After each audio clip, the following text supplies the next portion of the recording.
Hey, I'm Johnny from Johnny's Vintage Motorcycle Company, and I have a set of TT pipes or drag pipes, and we were told they're for a BSA. I don't know if it's a 650 or 500. I really don't know BSAs.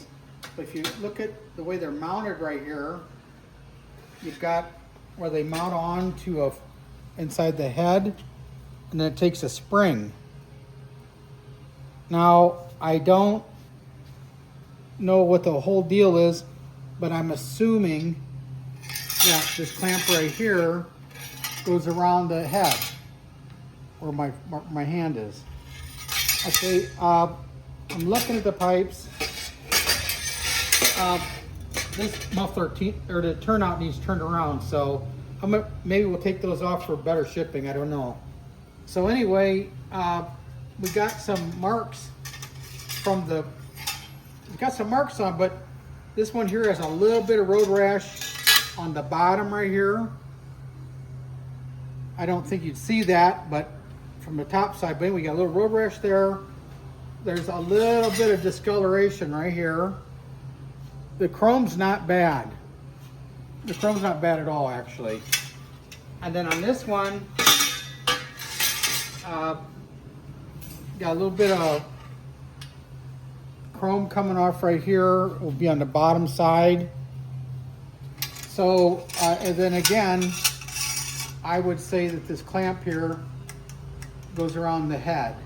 And then you got the spring here for the exhaust.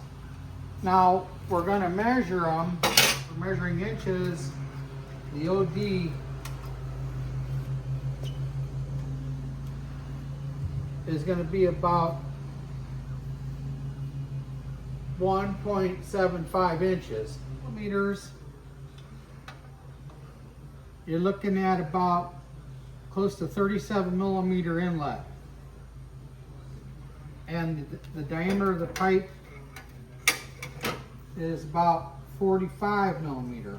The total, like where they go on right here, I'm just imagining, looks to be about 24 inches. And then you got another 16 inches to the top. Think about taking these off if I can get them off easy. If not, I'm gonna leave them on.